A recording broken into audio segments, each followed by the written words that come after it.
കോൺഗ്രസിന് മുന്നറിയിപ്പുമായി മുതിർന്ന കോൺഗ്രസ് നേതാവ് കെ.സി. ജോസഫ് അടുത്ത നിയമസഭാ തെരഞ്ഞെടുപ്പിൽ വിജയിച്ചില്ലെങ്കിൽ കോൺഗ്രസിന്റെ ഭാവി കണിയാനെ വെച്ച് നോക്കേണ്ടി വരുമെന്ന് കെ.സി. ജോസഫ് പറഞ്ഞു.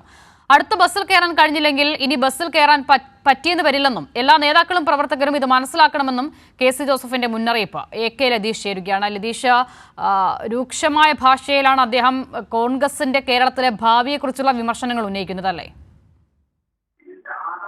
അച്യുത, കോഴിക്കോട് DCCയിൽ നടന്ന ഒരു പരിപാടിയിലാണ് കെ.സി. ജോസഫ് ഇത്തരത്തിലൊരു വിമർശനം ഉന്നയിച്ചത്. കെ. മുരളീധരൻ ഉദ്ഘാടനം ചെയ്ത പരിപാടിയിൽ സംസാരിക്കുകയാണ് മുതിർന്ന കോൺഗ്രസ് നേതാവ് കെ.സി. ജോസഫ് കോൺഗ്രസിന്റെ സംസ്ഥാന നേതൃത്വത്തിന് കൃത്യമായ മുന്നറിയിപ്പ് നൽകിക്കൊണ്ടുള്ളൊരു പ്രഭാഷണം നടത്തിയത്.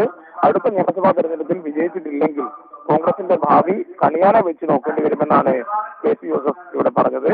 അടുത്ത ബസ്സിൽ കയറാൻ കഴിഞ്ഞിട്ടില്ല എങ്കിൽ ഇനി ബസ്സിൽ കയറാൻ പറ്റിയെന്ന് വരില്ല എന്നുകൂടി അദ്ദേഹം പറഞ്ഞു.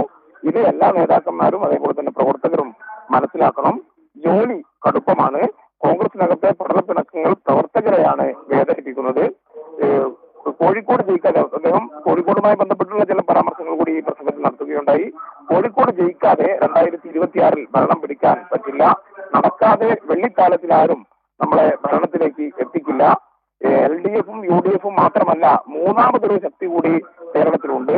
അതുകൊണ്ട് തന്നെ ജോലി കടുപ്പമാണ് എന്ന കൃത്യമായ മുന്നറിയിപ്പാണ് സംസ്ഥാന നേതൃത്വത്തിന്, കോൺഗ്രസ് നേതൃത്വത്തിന് മുതിർന്ന കോൺഗ്രസ് നേതാവ് കെ.സി. ജോസഫിന്റെ ഭാഗത്തു നിന്നും ഉണ്ടായിരിക്കുന്നത്. അച്യുത. ശരി, എ.കെ. ലതീഷാണ് വിവരങ്ങൾ നൽകിയത്.